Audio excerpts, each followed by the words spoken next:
Salut, j'espère que tu vas bien. Bienvenue dans ce nouvel épisode du podcast où on va parler d'un sujet qui franchement nous concerne tous. Et quand je dis tous, c'est vraiment tout le monde. Même les gens qu'on croit super organisés, super productifs, même eux, à un moment ou un autre, ils tombent dedans. Je parle évidemment de la procrastination. Alors déjà, petit disclaimer, si tu as lancé ce podcast, il y a de grandes chances que tu sois en train de procrastiner là tout de suite. Peut-être que tu as des mails auxquels tu dois répondre, un devoir à finir, un projet à avancer, un coup de fil à passer, mais à la place, tu t'es dit bon, allez, je vais écouter un podcast, ça compte comme de la productivité, non? Et bim, tu t'es retrouvé ici. Et franchement, bienvenue au club, parce que moi aussi, j'ai reporté 1000 trucs avant d'appuyer sur enregistrer. Et je trouve ça génial parce qu'on va passer un bon moment ensemble. On va rigoler, on va se reconnaître dans des situations un peu absurdes. On va peut-être se prendre quelques petites claques de réalisme aussi, mais toujours avec bienveillance, évidemment. Je ne suis pas là pour culpabiliser qui que ce soit, parce que moi-même, je suis une très grande championne de la procrastination. Vraiment, je pourrais avoir une médaille. Et justement, je veux que dans cet épisode, c'est qu'on prenne le temps de décortiquer ce truc. Pourquoi on fait ça? Qu'est-ce que ça dit de nous? Est-ce qu'on peut s'en sortir et surtout comment? Parce que soyons honnêtes, si la solution c'était juste il faut se bouger, on l'aurait déjà fait depuis longtemps. Mais non, ça marche pas comme ça. Donc voilà, installe-toi confortablement. Si t'es en train de ranger ton appart en même temps, c'est cool. Si t'es dans le métro, accroche-toi bien à la barre. Si tu glandouilles au lit avec ton téléphone au-dessus de ta tête, fais gaffe à pas le laisser tomber sur ton nez. Et on est parti pour parler de la procrastination, en mode comme des copains, comme des copines, sans prise de tête. Vous écoutez les fréquences de Lucie, un instant pour ralentir, réfléchir et vibrer ensemble. Franchement, on parle de tout ici. Ah là là. C'est vraiment le podcast où on met des mots sur les petits comme les grands sujets du quotidien finalement.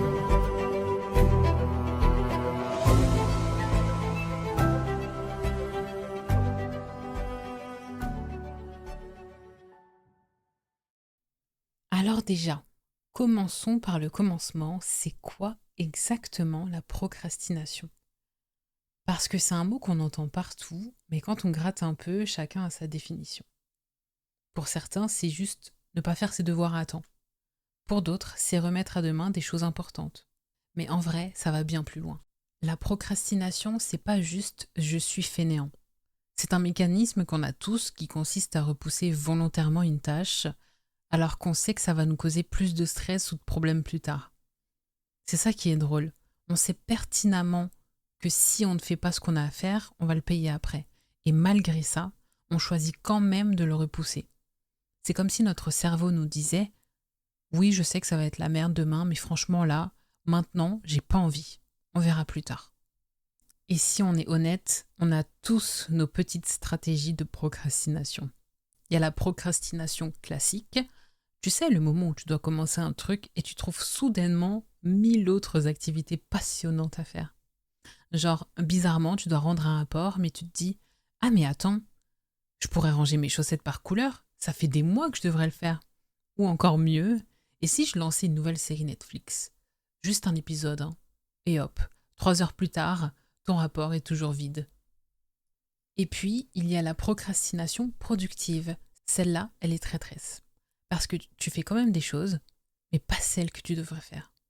Tu dois rédiger un gros dossier, ok, mais au lieu de ça, tu décides de faire la vaisselle, le ménage, les courses, trier des mails, et tu te dis, mais attends, je suis productif, je fais plein de trucs là.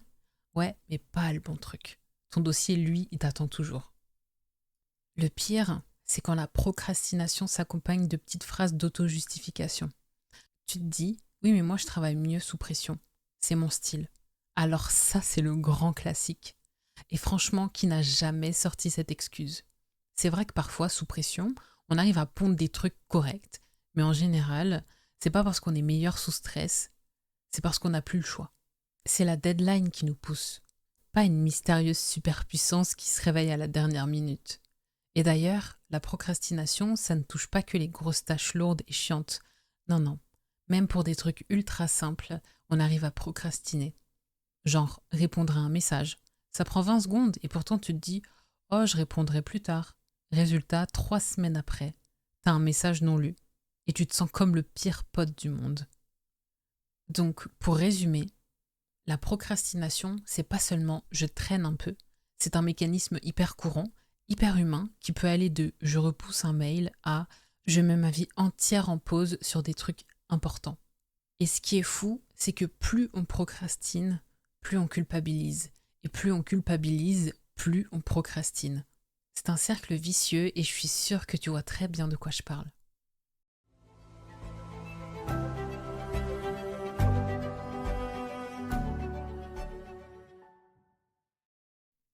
Bon, maintenant qu'on a posé les bases et qu'on sait un peu mieux ce que c'est la procrastination, on va attaquer le gros morceau, le pourquoi. Parce que franchement, si c'était juste une question de flemme, ce serait simple. Tu te dirais, ok, je suis fainéant, je vais arrêter d'être fainéant. Et bim, problème réglé. Mais évidemment, c'est pas ça. La vérité, c'est que la procrastination, c'est un mélange de plusieurs trucs psychologiques, émotionnels, parfois même physiques. Il y a tout un tas de raisons qu'il faut qu'on se retrouve à scroller sur TikTok pendant 2 heures au lieu de finir un dossier. Première raison, la peur de l'échec. Alors là, gros classique, tu dois faire quelque chose d'important, mais tu te dis, et si c'est nul? Et si je me plante? Et si les autres jugent? Résultat, tu repousses, parce que tant que tu n'as rien commencé, bah, t'as pas encore échoué. C'est une sorte de protection. Ton cerveau se dit, mieux vaut rien faire que de faire mal. Mais le problème, c'est que ce mécanisme, il t'empêche d'avancer.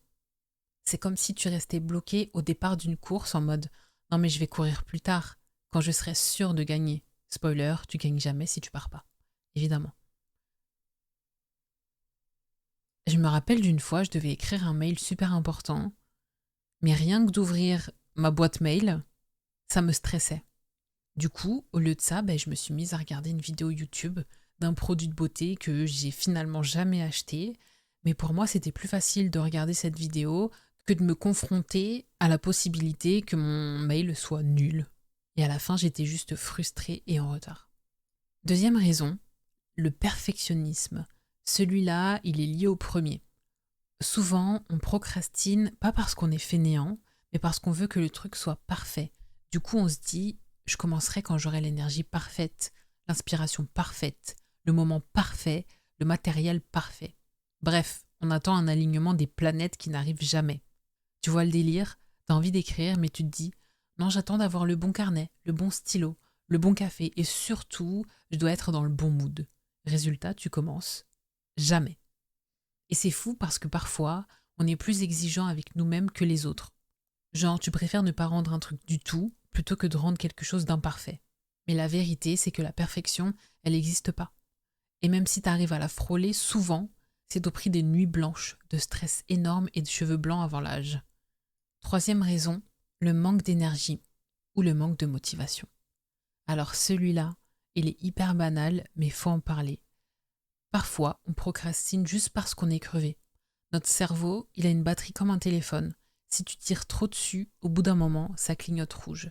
Et c'est là que tu te retrouves à dire « Oh non, je ferai ça demain ».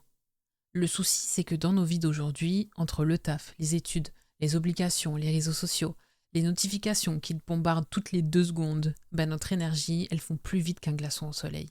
Et quand on est fatigué, évidemment qu'on va vers la facilité. Scroller, jouer, traîner.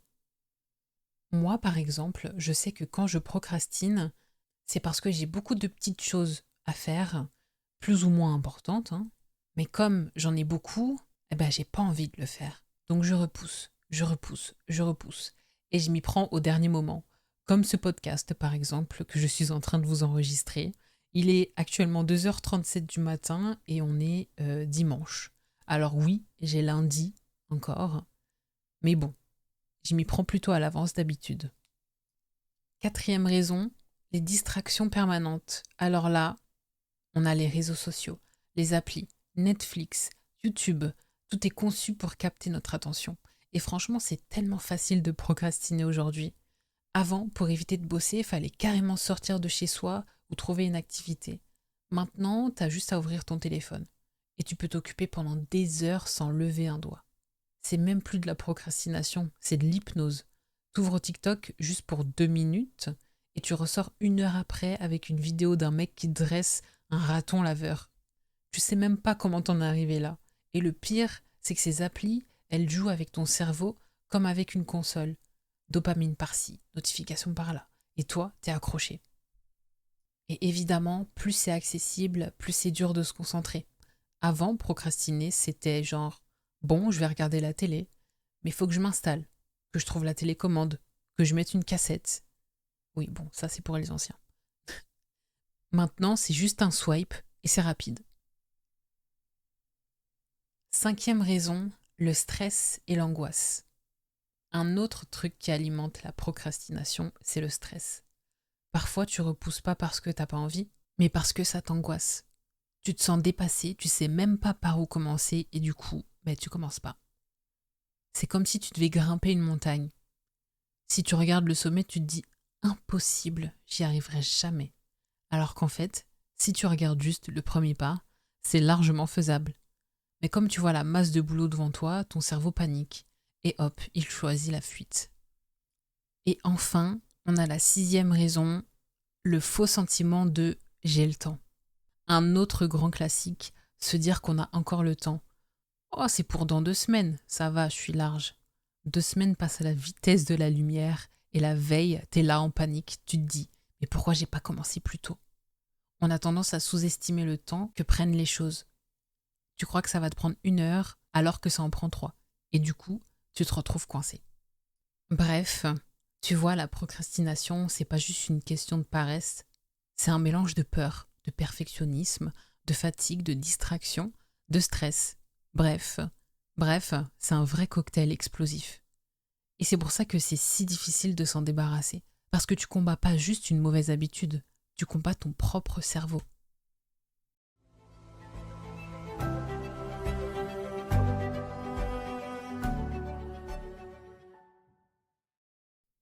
Bon, maintenant qu'on a vu pourquoi on procrastine, faut qu'on parle des conséquences. Parce que oui, c'est marrant de se reconnaître dans des situations absurdes, c'est rassurant de se dire qu'on est tous dans le même bateau, mais la vérité, c'est que la procrastination, ça nous coûte cher. Et pas seulement en minutes perdues à scroller, ça peut toucher plein d'aspects de notre vie. Première conséquence directe, le stress permanent. Tu vois, ce moment où tu repousses une tâche et qu'elle reste dans un coin de ta tête comme une petite notification mentale qui s'affiche tout le temps. Même quand tu fais autre chose, tu y penses. T'es en train de jouer, de regarder un film, de traîner avec des potes, et bim, ton cerveau balance. T'as pas un dossier à finir, toi? Résultat, tu profites jamais à 100% de ce que tu fais, parce que t'as toujours cette petite boule d'angoisse derrière. C'est comme si t'essayais de dormir avec une alarme en sourdine qui bip toutes les 2 minutes. Tu t'habitues au bruit et ça te repose jamais vraiment. Et plus tu repousses, plus le stress monte. C'est un cercle vicieux. Tu procrastines, ça t'angoisse. Comme t'es angoissé, tu procrastines encore plus. Et au final, tu te retrouves à bosser dans la panique la plus totale. Le stress de la procrastination, il vient aussi flinguer ton sommeil. Qui n'a jamais passé une nuit blanche la veille d'un rendu ou d'un examen? Tu te dis, ok, j'ai tout repoussé, mais ce soir, je vais charbonner à fond. Résultat, tu finis par bosser jusqu'à 4 heures du matin, les yeux explosés, à coups de café ou de boissons énergétiques. Et le lendemain, t'es un zombie. Et devine quoi? Comme t'es fatigué, tu procrastines encore plus sur la tâche suivante. Ça devient un cycle infernal en fait. Tu retardes, tu dors mal, t'as plus d'énergie, tu retardes encore plus. Alors là, c'est la conséquence la plus évidente, mais elle fait mal. Quand tu procrastines, tu perds un temps fou. Et ce qui est frustrant, c'est que ce temps, tu le passes pas à te reposer vraiment. C'est pas du vrai repos. Genre, quand tu te dis, allez, je me fais une pause de 30 minutes sur TikTok avant d'attaquer. En vrai, c'est pas une pause. Parce que ton cerveau, il est en arrière-plan en train de crier, on doit bosser. Du coup, t'es ni productif, ni détendu. C'est juste du temps évaporé. Et souvent, quand tu regardes en arrière, tu te dis, mais j'aurais pu finir ça en 1 heure si je m'y étais mis direct en fait. Mais non, t'as préféré étaler sur 3 jours de procrastination. Là, on attaque un point très important, la culpabilité. Parce qu'à chaque fois que tu procrastines, tu finis par te sentir nul. Tu te dis, mais pourquoi j'ai pas fait ça avant? Pourquoi je suis comme ça? Et plus tu ressens cette culpabilité, plus tu perds confiance en toi. C'est comme si à chaque tâche repoussée, tu te mettais une petite claque mentale. Et à force, tu finis par te dire « Mais je suis incapable en fait. Je suis paresseux, je suis désorganisé. » Alors que non, t'es pas paresseux, t'es juste humain, avec un cerveau qui bug parfois. Mais cette impression d'échec constant, elle abîme l'estime de soi en fait. Et le pire, c'est que cette perte de confiance, elle alimente encore plus la procrastination. Parce que si tu crois que tu vas échouer, t'as encore moins envie de commencer. Et voilà, le cercle vicieux, encore une fois. La procrastination, ça peut aussi te faire rater des opportunités. Parce qu'à force de repousser, t'arrives trop tard. Que ce soit pour postuler à un job, saisir une chance, tenter un projet. Si tu procrastines, parfois la porte se ferme devant toi. Par exemple, imagine que tu veux postuler pour un concours ou envoyer un CV. Tu procrastines, et le jour où tu te motives enfin, bim, la deadline est passée. Tu te dis « Oh non, j'étais pas loin », mais trop tard. Et ça fait mal. Et puis, il faut pas se mentir, la procrastination crée aussi des moments absurdes. Comme quand tu te retrouves à nettoyer tout ton appart à 2 heures du matin, juste pour éviter de travailler, ou quand tu lis des articles Wikipédia sur des sujets qui n'ont rien à voir avec ta vie. Genre, t'étais censé préparer une présentation sur le marketing et tu finis à lire l'histoire complète des dauphins. Et sur le coup, c'est drôle, mais après tu te dis, mais qu'est-ce que j'ai foutu? Alors attends, je veux pas non plus peindre la procrastination comme un démon absolu. Non, non. Parce que faut être honnête, parfois ça peut avoir des petits côtés positifs. Oui, je sais, ça paraît fou, mais écoute-moi. Il y a des gens qui disent que la procrastination peut stimuler la créativité. Genre tu repousses, tu laisses ton cerveau vagabonder et finalement t'as une idée nouvelle. Parfois, en repoussant, tu donnes du temps à ton inconscient pour trouver des solutions. Et puis soyons honnêtes, certains moments de procrastination nous ont donné de vrais fous rires ou des découvertes improbables. T'as peut-être procrastiné un devoir, mais t'es tombé sur une vidéo qui t'a appris un truc de dingue. Alors oui, c'est pas productif, mais c'est pas totalement inutile non plus. En résumé, la procrastination, elle a des conséquences lourdes: stress, perte de sommeil, perte de temps, culpabilité, perte de confiance, opportunités ratées. Mais elle fait aussi partie de notre fonctionnement humain. Et c'est aussi pour ça que c'est un sujet aussi universel. On est tous passés par là. Et c'est ce qui rend la discussion autour de ce sujet aussi drôle et réconfortante.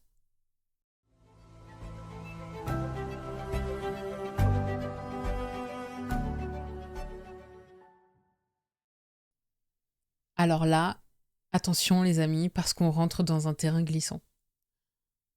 Parce que dès qu'on parle de procrastination, il y a toujours quelqu'un pour sortir la solution miracle.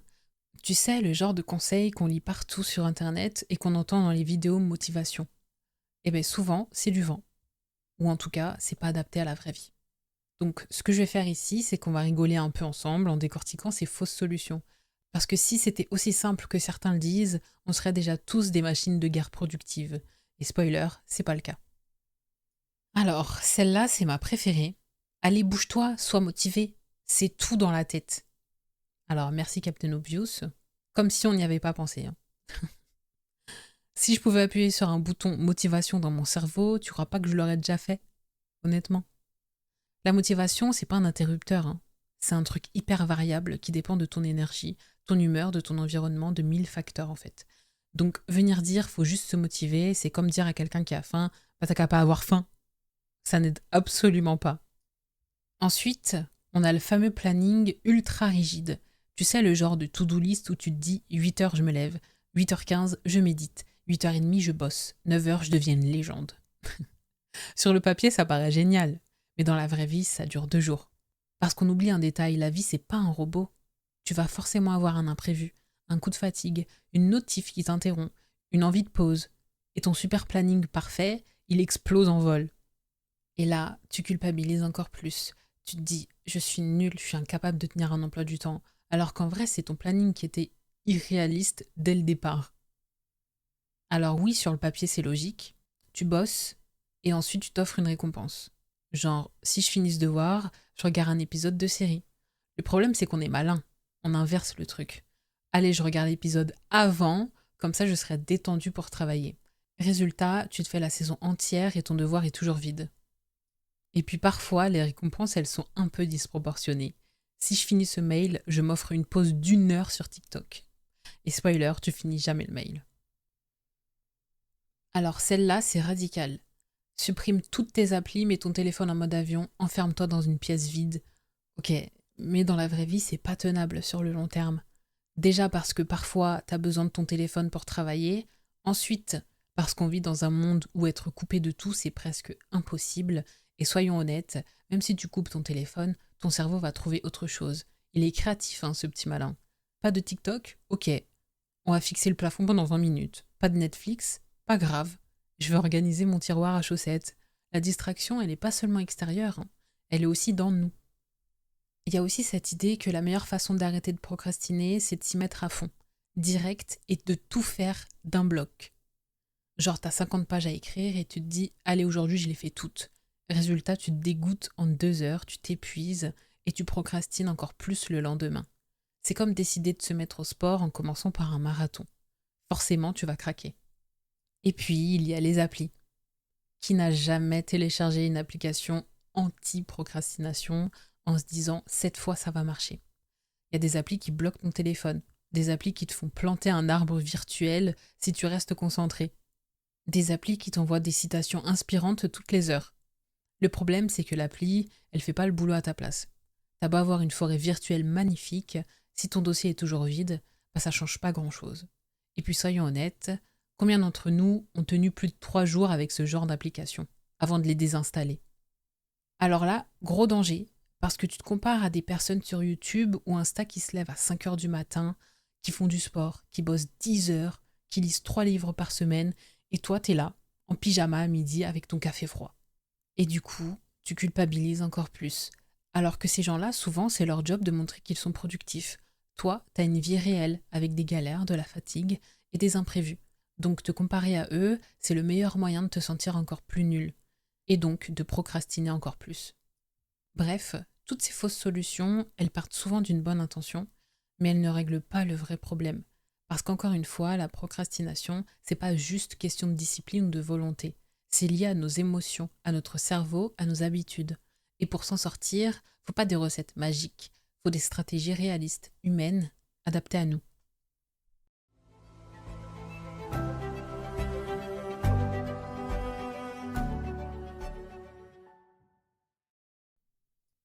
Bon, on a bien rigolé avec les fausses solutions, mais là, il est temps de passer aux choses sérieuses. Qu'est-ce qui marche vraiment? Parce qu'on va pas se mentir, si t'écoutes ce podcast, c'est pas juste pour t'entendre dire que t'es pas seul à procrastiner. Ça, tu le sais déjà. Ce que tu veux, c'est de vraies techniques, de vraies armes pour réussir à te sortir du piège. Et la bonne nouvelle, c'est qu'il existe des stratégies qui fonctionnent. Pas des recettes magiques, mais des méthodes simples, humaines, qui te permettent d'avancer petit à petit. Je vais t'en partager plusieurs et tu pourras piocher dans celle qui te parle le plus.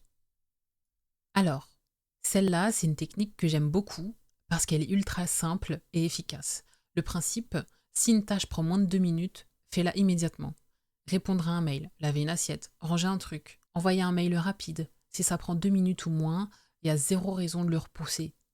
Parce que repousser un truc de 2 minutes, ça finit par te coûter 10 fois plus d'énergie mentale à force d'y penser et de culpabiliser. Tu vois, c'est comme si ton cerveau gardait un fichier ouvert en arrière-plan. Même si c'est rien, ça bouffe de la mémoire. Alors autant fermer le fichier tout de suite. Et crois-moi, quand tu commences à appliquer ça, ça change tout. Ton environnement devient plus clair, t'as moins de micro-stress et ça donne un petit boost de productivité qui motive pour les tâches les plus longues. Ensuite, ça c'est le conseil que j'aurais aimé qu'on me donne plus tôt.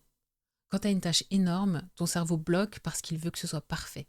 Mais le secret, c'est de commencer mal. Ouvre ton document, écris une phrase pourrie, lance ton projet même si c'est bancal. Fais le brouillon le plus moche possible, parce qu'une fois que tu as quelque chose, même minuscule, ton cerveau bascule dans un autre monde, celui de la correction, de l'amélioration. Et ça, c'est beaucoup plus facile que de partir de zéro.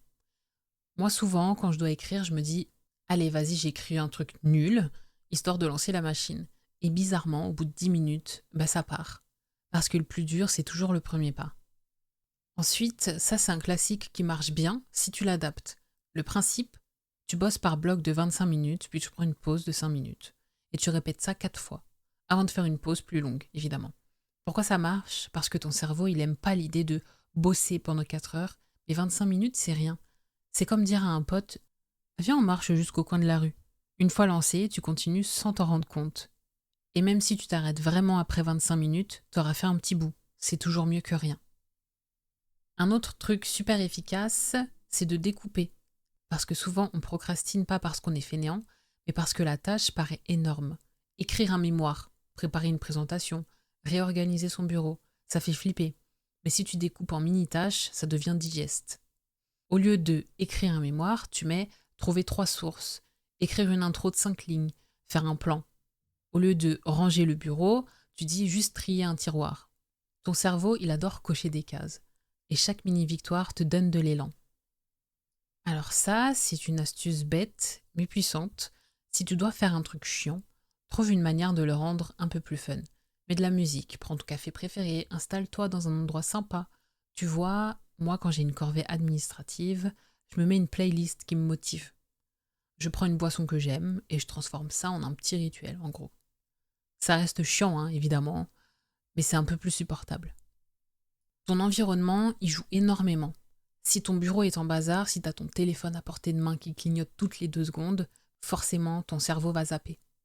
Essaie de créer un espace safe pour te concentrer. Pas besoin d'avoir un bureau Pinterest parfait, mais juste un coin clair, sans trop de distractions. Et si tu as tendance à procrastiner avec ton téléphone, mets-le dans une autre pièce pendant 20 minutes. Pas 3 heures, juste 20 minutes.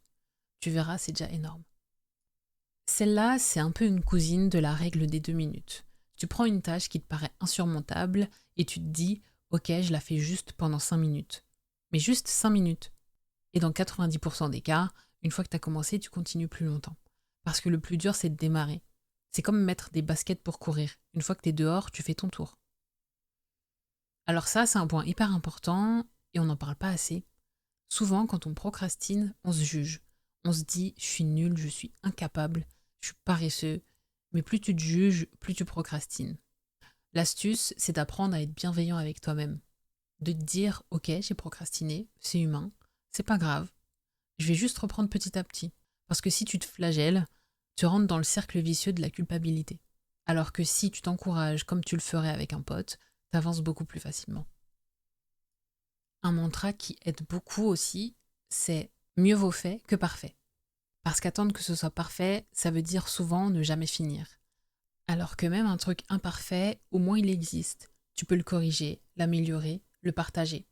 C'est comme quelqu'un qui passe 3 heures à choisir la police d'écriture de son CV au lieu d'envoyer le CV. Ben à la fin, celui qui a envoyé un CV imparfait a quand même plus de chances d'avoir un entretien. Et enfin, un dernier conseil, arrête de croire qu'il existe un rythme universel. T'es peut-être du matin ou du soir, t'es peut-être productif par gros blocs ou par petites sessions. L'idée, c'est pas de copier le planning d'un gourou de la productivité, c'est de trouver ce qui marche pour toi. En résumé, les vraies stratégies, c'est pour dépasser la procrastination. C'est pas de la magie, c'est pas du forçage, et c'est pas de la discipline militaire. C'est des petites astuces, du découpage, des habitudes qui te permettent de démarrer doucement mais sûrement. Et surtout, c'est beaucoup de bienveillance envers toi-même. Parce qu'on est tous humains et qu'on a tous besoin d'un coup de pouce, pas d'un coup de fouet.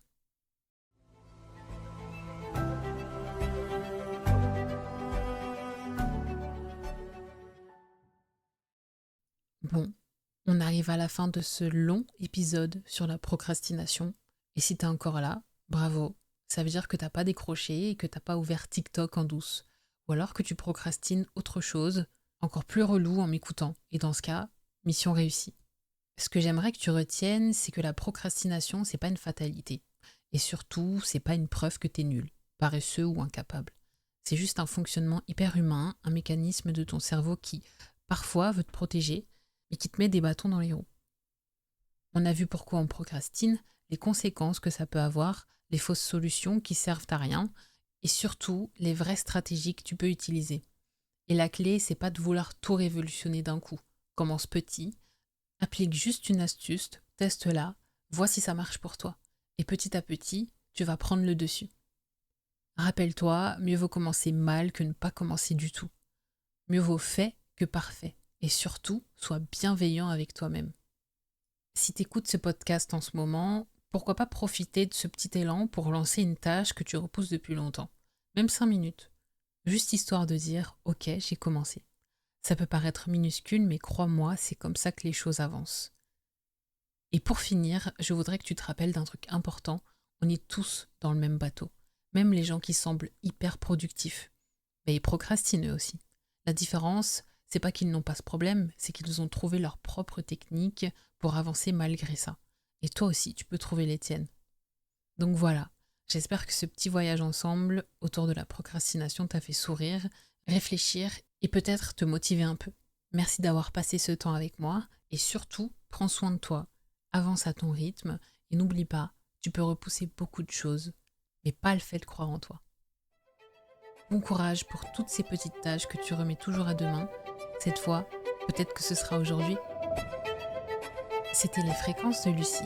Merci d'avoir partagé ce moment et à très vite pour une nouvelle fréquence.